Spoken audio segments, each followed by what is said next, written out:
সর্বপ্রথম আমার পরমারাধ্যতম গুরুপাদ পদ্ম জগৎগুরু নিত্যলীলা প্রবিষ্ট কৃষ্ণপাদ অষ্টতর শতশ্রী শিশিমন ভক্তি বেদান্ত বামন গোস্বামী গুরু মহারাজের রাতুল চরণ সরোজে এ দাসদেবের সাষ্টাঙ্গে দণ্ডবোধ গুণে জ্ঞাপন করি এবং ওনার অহিত কৃপা ভক্তি প্রার্থনা করি। তৎপশ্চাৎ মূল্য পরম গুরুদেব জগৎগুরু নিত্যলীলা প্রবিষ্ট শিশিমদ ভক্তি প্রজ্ঞান কেশব গোস্বামী মহারাজ, ব্রহ্মাণ্ড গৌড়ীয় সম্প্রদায়ের সংরক্ষক আচার্য ভাস্কর, জগৎগুরু নিত্যলীলা প্রবিষ্ট শিশিমদ ভক্তি সিদ্ধান্ত সরস্বতী গোস্বামী ঠাকুর প্রভুপাদের রাতুল চরণ সরোজে দাসদেবের দণ্ডবোধ করে জ্ঞাপন করি এবং ওনাদের অহিত কৃপা ভক্তি প্রার্থনা করি। এই সভার মাননীয় সভাপতি মহারাজ, ধামের ভূষণ স্বরূপ দিগঞ্জীপাদগণ, বৈষ্ণববৃন্দ সকলের চরণ সরোজে দাসদেবের দণ্ডবোধ করে জ্ঞাপন করি এবং আপনাদের প্রত্যেকের অহিত কৃপা ভক্তি প্রার্থনা করি। আজকে সত্য কৃষ্ণ দাসোদ্গারী প্রভুর গৃহ প্রাঙ্গণে বৈষ্ণব সেবা এবং ভাগবত কথা মহামহোৎসব। আজকের বিষয়বস্তু বৈষ্ণব সেবা এবং বৈষ্ণব সেবার মহিমা। যদি প্রকৃত রূপে বৈষ্ণব সেবা করা যায় এবং তিনি যদি ভক্ত হন, যদি ভক্ত না হন তবু ফল পাবেন। ওই স্বীকৃতি জমা হয়ে ভক্ত সঙ্গে ভগবত ধাম প্রাপ্ত হবে।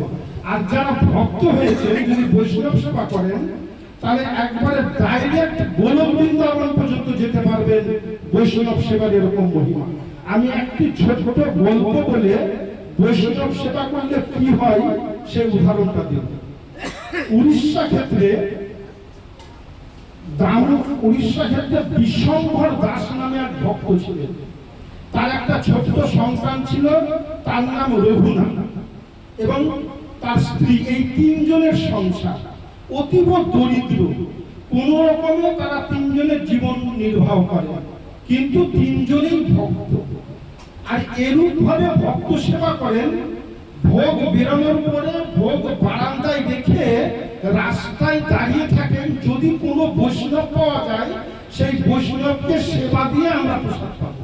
তিনজনে এইরকম বৈষ্ণব সেবা করতে করতে গোটা উড়িষ্যা দেশ খ্যাতি লাভ করলেন। কে না, সেই বিশ্বম্ভর দাস। উড়িষ্যায় যখন খ্যাতি লাভ করলেন তার মধ্যে উড়িষ্যায় জগন্নাথ দেব, পুরুষোত্তম ক্ষেত্রে যে জগন্নাথ দেব, তার কানে কিও হাজির হলো। বাবা, বিশ্বম্ভর দাস এইরকম বৈষ্ণব সেবা করে, তাহলে আমাকে একটু দেখতে হবে বিশ্বম্ভর দাস কিরূপ বৈষ্ণব সেবা করতে পারে। এই জন্য ভগবান কি করেছেন, কিছু সন্ন্যাসীকে তার গৃহে প্রেরণ করেছেন। এখন সন্ন্যাসীগুলো কিছু এসে তারা বলছে, ও বিশ্বম্ভর দাস ঘরে আছো? বলে, হ্যাঁ প্রভু আছি, আসুন। সন্ধ্যা লেগে গেছে, তাদের পোশাক পাওয়া হয়ে গেছে, রাত্রে রন্ধন করতে যাবে।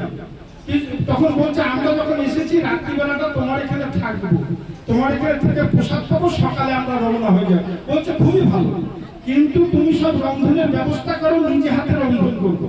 আর এক কাজ করো, একটু ঘিয়ের ব্যবস্থা করে দিও। ঘি না হলে ভগবানের সেবা পরিপূর্ণ আসবে না। বিশ্বম্ভর দাস বললেন, আমার ঘরে সব জিনিসই আছে, কিন্তু প্রভু ঘিটা তো আমার ঘরে নাই, এখন ঘিটা পাবো কি করে? বলে, সেটা যদি না পাও তাহলে আমরা চলে যাবো, কেউ তোমার ঘরে সেবা করবো না। বিশ্বম্ভর দাস বললেন, বিশেষ করে তার পুত্র রঘুনাথ বললেন, প্রভু আপনারা রন্ধন করুন, ঘির ব্যবস্থা হয়ে যাবে। আশেপাশের অনেক বাড়িতে ঘুরলেন একটু ঘিয়ের জন্য, কোন বাড়িতে ঘি দিলেন না। তখন বিশ্বম্ভর দাস আর রঘুনাথ দুইজনে যুক্তি করলেন, পিতা, আমি শুনেছি তোমার মুখে এবং সাধুগুরু বৈষ্ণবের মুখে যে সাধু সেবার জন্য যদি চুরি করা যায় সেই চুরিটাও নাকি কোনো পাপ হয় না। ভগবানের সেবার জন্য যদি চুরি করা যায় সেই চুরিটাও পাপ স্পর্শ করতে পারে না। হে পিতা, আজকে চলো কোনো গৃহস্থ বাড়িতে চুরি করতে যাও। পিতা পুত্র দুজনে চুরি করতে গেছেন। এখন সিঁড়ি কেটে দুজনেই ঢুকেছে। দুজনে ঢুকে সামনে দেখছে অনেক টাকা পয়সা রত্ন সব আছে, কিন্তু কিছুতেই তাদের লোভ নেই। এখন একমাত্র লোভ ঘিয়ে, বলে একটু ঘি পেলে সাধু সেবাটা হবে। এখন খুঁজতে খুঁজতে খুঁজতে খুঁজতে একটা ঘিয়ের পাত্র পেয়েছে। যখন ঘিয়ের পাত্র পেয়েছে, দুইজনের মহা আনন্দতে ধোকা লেগে বাসন পড়ে গেছে। আর যেই বাসন পড়ে গেছে, গৃহস্থ জেগে উঠেছে, আর জেগে উঠতে ওর বাবা তো শীত দিয়ে তাড়াতাড়ি পালিয়েছে, আর ছেলেটা ঘিয়ের কৌটো নিয়ে শীতের মধ্যে মাথা গলিয়েছে, আর সঙ্গে সঙ্গে জমিদার এসে পা টেনে ধরেছে। সেই গৃহস্থ পা টেনে ধরেছে, আর যখন পা টেনে ধরেছে এদিকে বাবা টানছে বাইরে থেকে, আর এদিকে গৃহস্থ টানছে ভেতর থেকে। টানতে টানতে এখন সময় চলে যাচ্ছে, দুজনেই দুদিক থেকে টানছে। তখন তার পিতা বলছে কি হবে উপায় এখন পুত্র? বলে পিতা তুমি ঘি নিয়ে চলে যাও, আমি আছি, আমার চা হয়। বলে না পুত্র, তোমাকে টেনে যখন দেখতে পাবে সাধুর ছেলে তুমি, তখন আমাদের সম্মান যাবে। তাহলে পিতা এক কাজ করো, আমার মাথাটা কেটে নিয়ে চলে যাও। আমার মাথাটা কেটে নিয়ে গেলে আর আমাকে চিনতে পারবে না, দোষ দিতে পারবে না। কিন্তু কি করে পিতা মাথা কাটবে? পুত্রের কথাতে ঘিয়ের বোতল নিয়ে তার ছুরিটা দিয়ে পুত্রের মাথা কেটে নিয়ে চলে গেলেন। আর এই গৃহস্থ তিনি টেনে বডিকে চিনতে পারলেন না কে। সব লোক জড়ো হয়েছে, বাইরে ফেলে দিলে বডি নিয়ে কি করব? যদি চিনতে পারতাম তাহলে সাজার ব্যবস্থা করতাম, কিন্তু চিনতে পারছে না।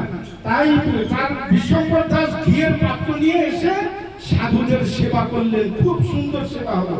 সাধুরা যখন চলে যাচ্ছেন তখন বিশ্বম্বর দাস তার কাঁদছে। বলছে কাঁদছেন কেন? বলে আনন্দের জন্য, তার পুত্র এরকম হয়েছে বলছে না। তখন সাধুগুলো বলছে আমরা তো চলে যাব, তোমার পুত্রের মিষ্টি কথাই আমরা রন্ধন করেছি, তোমার পুত্রটিকে একবার নিয়ে এসো, তোমার পুত্রকে দেখে তবে যাব। তখন বিশ্বম্বর দাস বললেন যে আমার পুত্র তো আর বেঁচে নেই, এই দেখুন নষ্ট। বললে কি ব্যাপার? সমস্ত বৃত্তান্ত বললেন, খিচুড়ির বৃত্তান্ত। তখন সাধুগণ বললেন তোমরা বৈষ্ণব সেবা করেছো, আর বৈষ্ণব সেবার জন্য তোমার পুত্র নিয়ে হয়েছে, চলো তোমার পুত্র কোথায় ফেলে দিয়েছে সেইখানে নিয়ে চলো।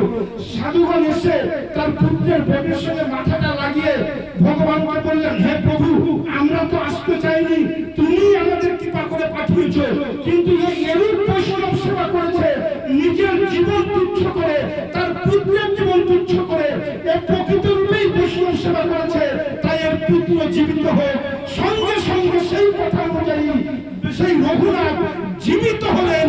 আর সাধুগণ বললেন হে বিশ্বম্ভর, আজকে বৈষ্ণব সেবার ফল তুমি পেলে, পরিশেষে